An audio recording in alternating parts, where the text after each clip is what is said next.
किसका नियंत्रण? तिरुपति प्रसादम पर पवाल, हिंदू आस्था का सवाल। रिक्लेम ऑफ टेम्पल कैसे निकलेगा हल? मस्जिद चर्चों से दूरी, सरकार के लिए मंदिर जरूरी।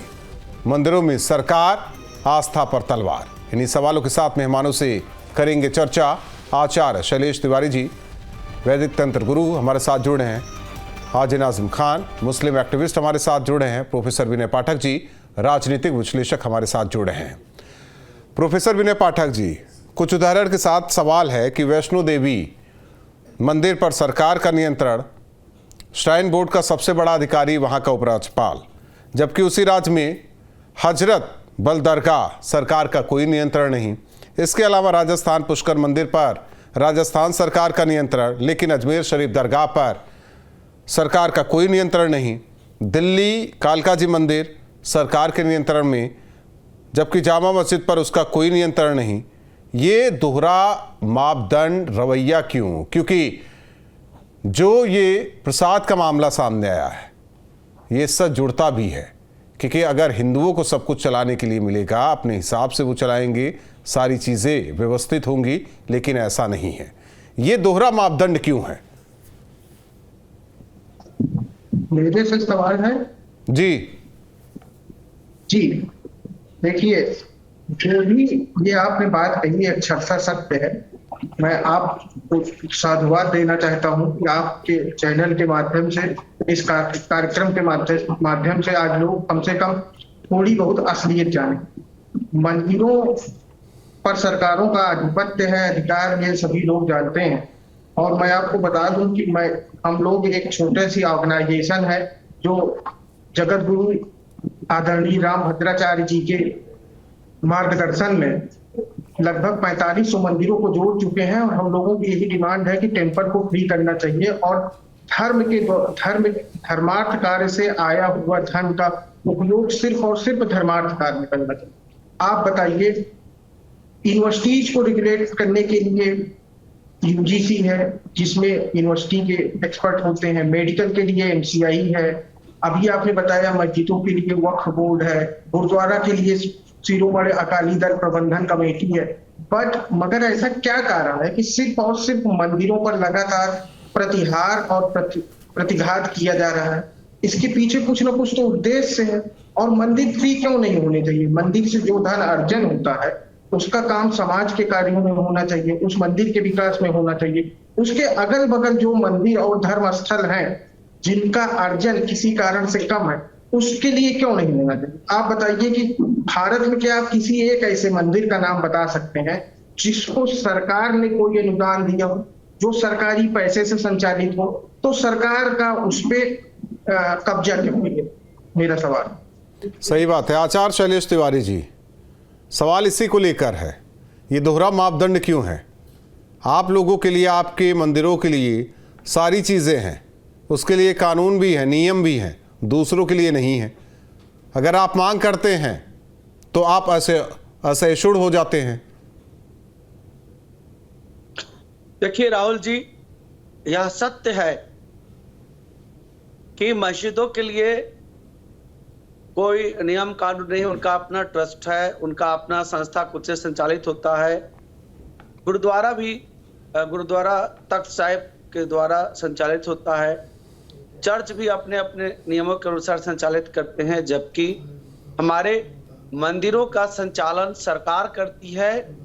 और हमारे मंदिरों में आए हुए पैसे को सरकार अलग अलग लोगों के पास विभक्त करती है। वो मुस्लिम समुदाय को भी जाता है, क्रिश्चियन समुदाय को भी जाता है। तो यह दुखद बात है। और अब भारतीय जनता पार्टी की सरकार पिछले 10 साल से है। भारतीय जनता पार्टी को चाहिए कि पूरे देश में ऐसा कानून लाए जिससे कि मंदिरों का जो आधिपत्य सरकार का के ऊपर है, सरकार उसको आधिपत्य बनाई है, उसको धर्मार्थ संस्थाओं के द्वारा, एक अच्छे ट्रस्ट के द्वारा। जबकि मैं तो यह मांग करता हूं कि सनातन ट्रस्ट हो। जैसे मुस्लिम समुदाय के लिए वक्फ बोर्ड है, इसलिए उसी प्रकार सनातन बोर्ड का गठन हमारे सनातन धर्म के लिए होना चाहिए। और जिस प्रकार से आपने देखा कि कैसे तिरुपति बालाजी मंदिर में सरकार का आधिपत्य होने का यह नतीजा हुआ कि वहां पर एक क्रिश्चियन समुदाय के व्यक्ति को चेयरमैन बना दिया गया और वह व्यक्ति व्यापार किए और धर्म के बारे में, सनातन धर्म के बारे में नहीं सोचे और गाय की चर्बी, सुअर की चर्बी से निकला हुआ घी बनाया गया, मछली के तेल से निकला हुआ घी बनाया गया और उससे करोड़ों भक्तों को अपवित्र किया गया।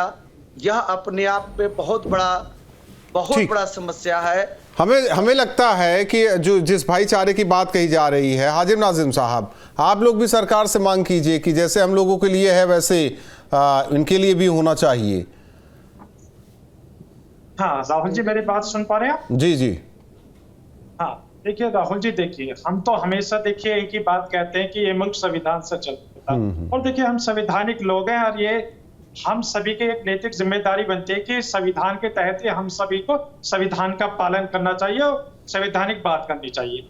और देखिए जिस तरीके से अभी बार बार ये आ रही है कि मंदिर के जो संचालन है वो सरकार के हाथ में है, तो मैं तो ये कहता हूँ सरकार से कि हिंदू भाइयों के हाथ में दे दीजिए, क्यों अपने हाथ में ले रखा? अगर आप अपने हाथ में अगर ये संचालन ना लिए होते तो आज जिस तरीके से भी शैलेश जी कह रहे हैं कि तिरुपति बालाजी के अंदर जिस तरीके का माहौल बना। आवाज आ रही है, बोलिए, आवाज आ रही है आपकी। ये संचालन मुझे बोलना है तो आज जिस तरीके से शैलेश जी कह रहे हैं कि तिरुपति बालाजी। ठीक है, आते हैं नाजिम खान साहब, आते हैं आपके पास, एक बार फिर कनेक्ट होते हैं। विनय पाठक जी कुछ कहना चाह रहे थे आप? जी देखिए, मैं आपको दो चीज बताना चाहता हूँ। आपने कहा कि इसके पीछे का कारण क्या है, तो मैं बताना चाहता हूँ कारण बड़ा साफ सा है। इन लोगों की पहली बात तो हिंदू धर्म को बदनाम करना था। अगर ये इन ट्रस्टों पर अपना कब्जा बना के ना रखते तो आप बताइए जगन मोहन रेड्डी जी का क्या धर्म, उस ट्रस्ट में कौन लोग डाल दिए गए थे। और प्रसाद पवित्र होना चाहिए। प्रसाद जो है लोगों को स्वास्थ्य के लिए हानिकारक हो सकता है, वहां आप यलवन की बात कर रहे हैं, इतना सस्ता घी ला रहे हैं। मैं तो दो लाइन में इस बात को कहना चाहता हूं कि मुसलसल दुश्मने जहां की निगहबानी में रहना है, जहां घड़ियाल रहते हैं उसी पानी में रहना है। अभी सब्र मुझ में जितना चाहे तू आजमा ले, इसके बाद तुझको परेशानी में रहना। तो मैं ये कहता हूं कि जिस दिन हिंदू एकत्र होकर प्रतिघात करेगा इनके प्रहार पे, जो ये प्रतिघात कर रहे हैं उस पे जिस दिन हिंदू समाज प्रहार करेगा तो इनको समस्या। आजादी के पहले भी ये व्यवस्था थी, हिंदू राजा हुए वो तो धर्मार्थ का काम करते थे, वो तो पैसे देते थे। सारी मंदिर केवल वो पूजा स्थल नहीं होता था, वहां से धर्मार्थ के काम होते थे, समाज को नई दिशा दिखाई जाती थी। फिर मतलब समस्या कहाँ? वही कह रहे हैं ना, मुगल आए, मुगलों ने बहुत सारी चीजें की, जजिया टैक्स तक लगा दिया गया। दूसरा अंग्रेज भी आए, अंग्रेज भी अपने तरीके से करते रहे और सरकारें भी वही कर रही हैं। मैं बोल सकता हूँ जी? समस्या यहाँ से उत्पन्न हुई है कि इन लोगों को सिर्फ और सिर्फ एक विशेष धर्म को बदनाम करना। आप बताइए, वक्फ बोर्ड की अपनी स्वायत्तता है तो हमारी स्वायत्तता क्यों नहीं होनी चाहिए? बिल्कुल होनी चाहिए। आप बताइए, इस हिंदुस्तान में NSSO के आंकड़े के हिसाब से टोटल 5 लाख मंदिर हैं, जिनमें से 4 लाख पे हिंदू सरकार का कब्जा है और 7 लाख मस्जिद हैं इस भारत देश में। हमें उनसे कोई समस्या नहीं, उनका अपना धर्म स्थल है, वो संगठित है, वो अपना प्रचार प्रसार कर रहे हैं, मगर हमको अपने प्रचार प्रसार से क्यों रोका जा रहा है? क्योंकि पैसे वो उस मंदिर से आय जो हो रही है उस पर तो नियंत्रण किसी का और है, कहां से हो पाएगा? हाजिर नाजिम साहब, यही तो मैं कह रहा हूँ। हाँ, राहुल जी मेरी बात सुन पा रहे? राहुल जी, इससे ये हमारे धन से अपना राजपाट और सत्ता। ठीक है, प्रोफेसर विनय पाठक जी, हाजिर नाजिम साहब को सुन लेते हैं। हाँ राहुल जी, मेरी बात अधूरी रह गई थी फोन डिस्कनेक्ट होने की वजह से। हाँ देखिए, मैंने ये कहा था कि जिस तरीके से अभी तिरुपति बालाजी की बात करी गई थी, वहां पर मेरे हिंदू भाइयों की आस्था के साथ जिस तरीके से खिलवाड़ हुआ ये निंदनीय है। हम हिंदू भाइयों के आस्था का पूरा ध्यान रखते हैं और हिंदू भाइयों के साथ खड़े हुए। और रही बात यह कि जिस तरीके से बार बार मस्जिदों का नाम लिया जा रहा है, चर्च का नाम लिया जा रहा है, तो मैं इन्हें बता दूं कि देखिए, हम तो मस्जिदों के लिए अपने सक्षम है।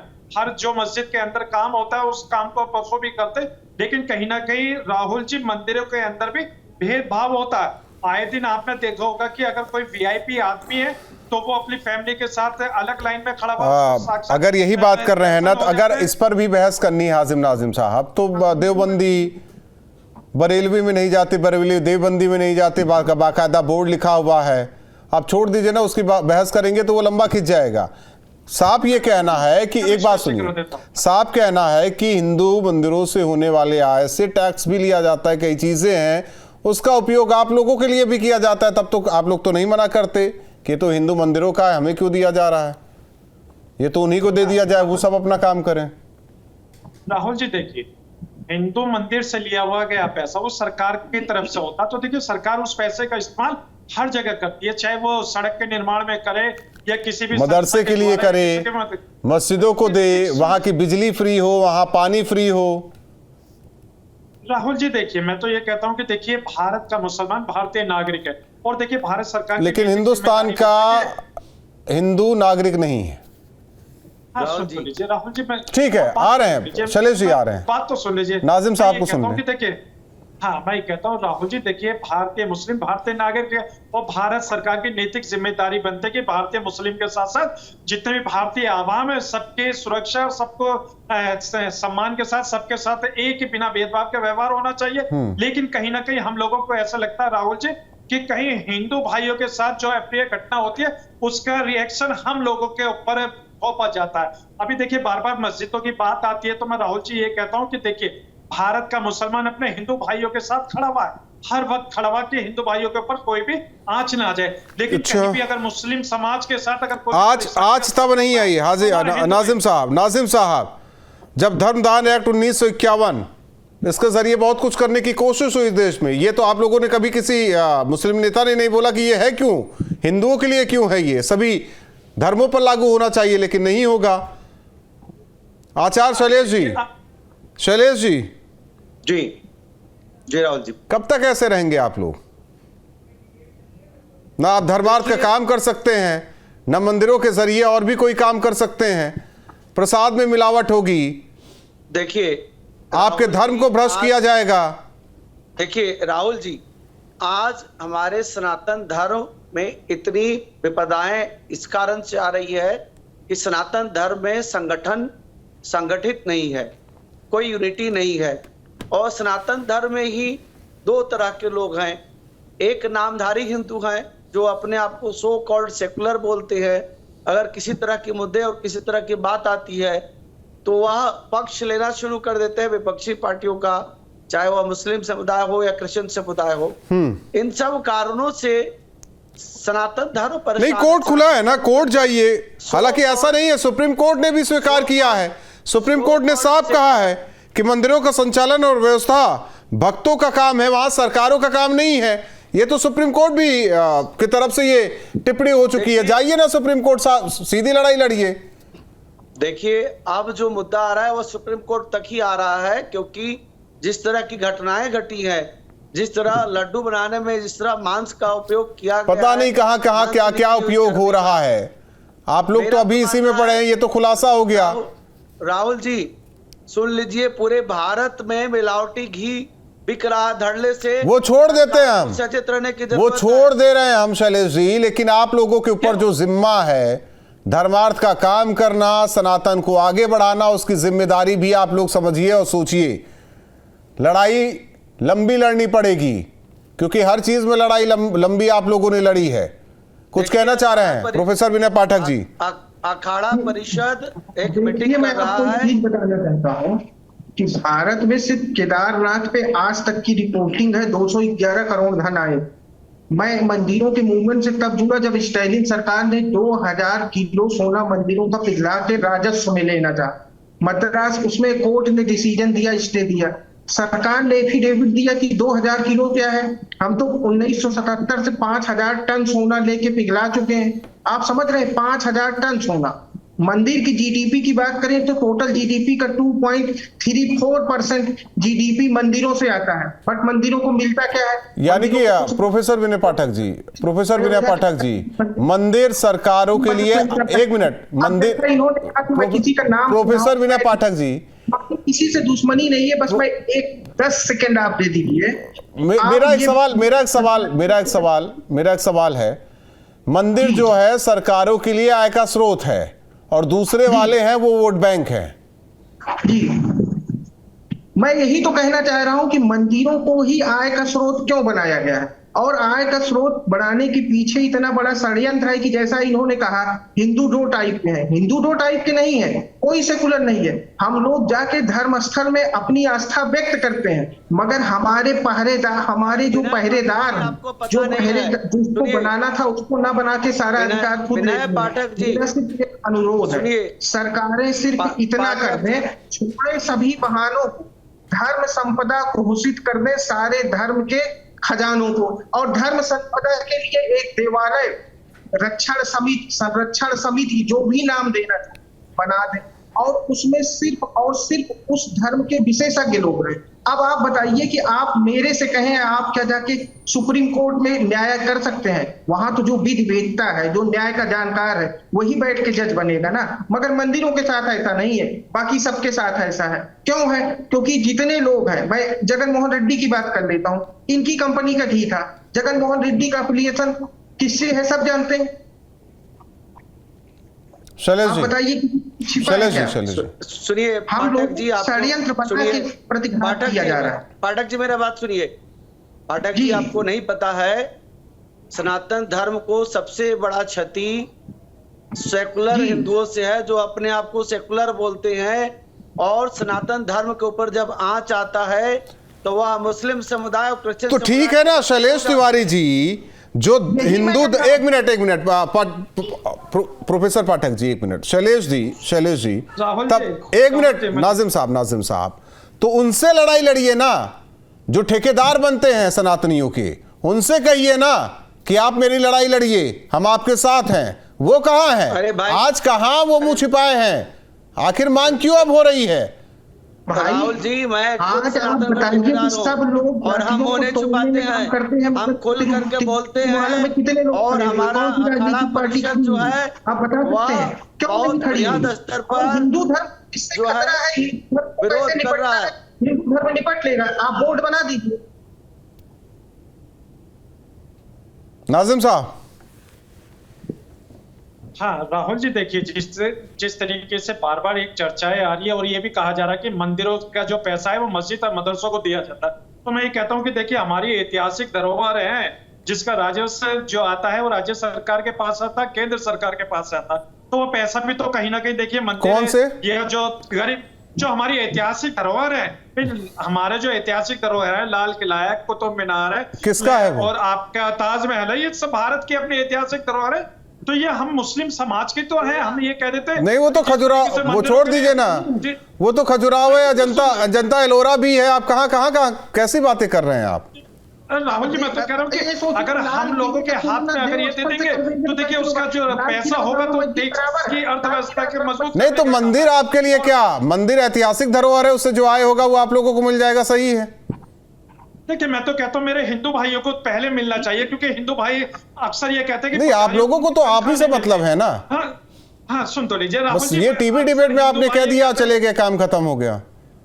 आप राहुल जी देखिए बड़ी जिम्मेदारी के साथ आपके चैनल पर आपके डिबेट में कहता हूँ, आप बड़े सम्मानित पत्रकार हैं, आप मुझे छोड़ दीजिए। मैं राहुल जी, मैं सुन तो लीजिए राहुल जी, मैं ये कहता हूं कि अक्सर आए दिन जो हमारे हिंदू भाई जो पुजारियों की तनख्वाह की बात करते तो वो क्यों मंदिरों से तनख्वाह नहीं ले पाते, क्यों सरकार उनको तनख्वाह नहीं दे पाती? क्योंकि आधिपत्य है।